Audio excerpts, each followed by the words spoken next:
So hello everyone, welcome back to the part 2 of the binary tree in-order traversal. In the previous video we saw how we did in-order traversal using recursion and the code is here. So in recursion what we were doing basically is that we were checking if the root is equal to null or not. Then we were going we were calling the function for the left part of the subtree, and then we were printing the value at the current root, and then we were going for calling the recursion function again for the right part of the subtree. So now to do it in the iterative manner is the main challenge. Like even in this you can see that the recursion solution is trivial, and can we do it in an iterative manner. So for that, let me go to the whiteboard. So here I have drawn a tree, and as you can see that this is a bit different, and here is the in-order traversal of it. So how we basically go is that first we go for 1 and we see if it is null or not. If it is not equal to null, we used to call the left part of the subtree. But just remember that whenever you are using recursion, it is basically kind of like using a stack in the memory. To call the recursion function, we use stack in the memory. So here also the same thing is happening when the left part of the subtree, like left part of 1 is being called. 1 is being saved somewhere in the memory, and then the function is being called for 2, and now for 2 the left part will be called, 3 will be printed, then its left is null, its right is null, so we come back, now we print 2, then we go to the right, and the same thing is happening. So now let's see how we can do this in an iterative manner.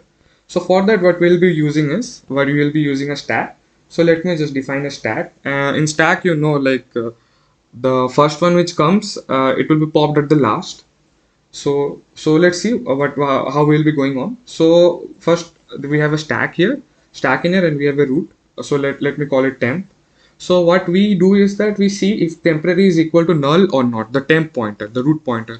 If it is not equal to null, what we do is that we push it into the stack.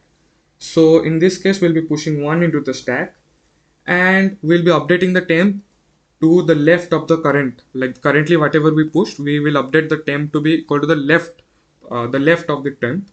So now temp will be equal to 2. Is 2 equal to null? 2 is not equal to null. So what we'll be doing is that we'll be again pushing 2 into the stack, and we'll be going to its left. Now its left is 3, and again 3 is not equal to null, so we'll push the 3 even into the stack. Now what we'll be doing is that we'll be going to the left of 3. But as you can see, the left of 3 is null. So the trick here is whenever you get a null, you print the last element in the stack. This is what was happening in recursion also. Whenever you used to get null, the function was you returning the normal return, return void, and the last function which called it, or the parent of that, the parent of null, that was you getting printed. So here also the same thing is happening.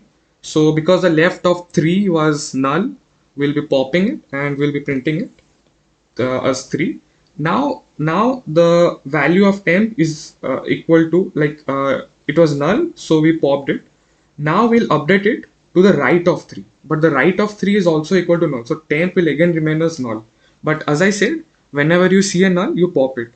So what will we pop? So we'll pop the last element in the stack, so we'll be popping the 2. So 2 will be popped and we'll get 3 and 2. Now what we'll be doing is that we'll be setting temp as the right of 2, or the last popped element. So the right of 2 is 4, so temp will be pointing here. So temp will be pointing in here. And is temp equal to null? Temp is not equal to null, so we'll push it into the stack, and then we'll update temp as the left of 4, and left of 4 is again a null, so we'll pop the 4. So we pop the 4. Now temp will be equal to the right of 4. The right of 4 is again null. So what we'll be doing is that we'll be again popping whatever is in the stack.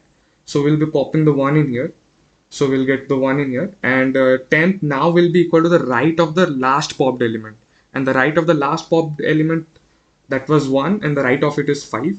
So what we'll be doing is that we'll be pushing 5 onto it. Now temp will be again the left of 5. In every case we were going to whenever something was getting pushed, we were going to the left of it. Now left of it is null, and the temporary is equal to null. What we do is we pop it, and it said temp is equal to right of 5. Right of 5 is null, but now the thing is that now temp is also equal to null, and also the stack is empty. So whenever we get this situation, we just exit out of it, we not do anything, and we have the answer in here.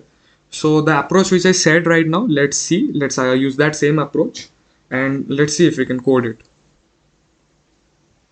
So everything is going to remain same. Only in help you need to define the iterative version instead of the recursion version.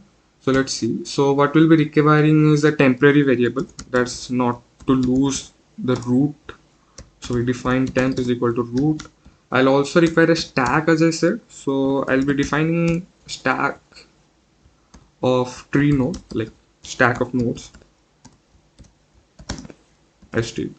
So what is the first thing I said, that like for the program to be going on, the stack either the stack should not be empty or the temporary should not be null. So we'll write a while loop for that. While temp is not equal to null or stack is not empty. If it is not empty, we can process it. If it is not empty, we'll set if stack.empty equal to false. Okay, that means something is there in the stack. So what we need to do is that we need to like whenever temp temp not equal to null, whenever temp was not equal to null, what we used to do is that we used to push that temp into the stack. So let me push it, and temp was becoming the left of temp. So this was going on, but assume at some point temp was equal to null. So whenever temp was equal to null, what we were doing is that we were popping the last element in the stack, and that only we need to print. But here, as we have an answer as we have a vector int, we need to push it into the vector v. So what I'll be doing is that v dot push back st dot top, whatever is in the top of the stack, and you push the value of it because it was a tree node type. Okay, so we pushed it. Now what we need to do, we need to update the temp as the right of the element that was popped at the last. So temp is equal to st.top right, and then we actually need to pop. I haven't popped it yet, so let me pop it here. So okay, so this much should do. I might be missing something. Let's see if it works. Okay, it got accepted. I think it should work. Okay, so runtime is also good and everything is good. So I hope you understood like how to do the in-order traversal in an iterative manner. So I hope you had a nice time with me and I was able to explain in a proper way. So stay tuned to my channel and subscribe to my channel, and I'll be posting such videos every day. Have a nice day, everyone.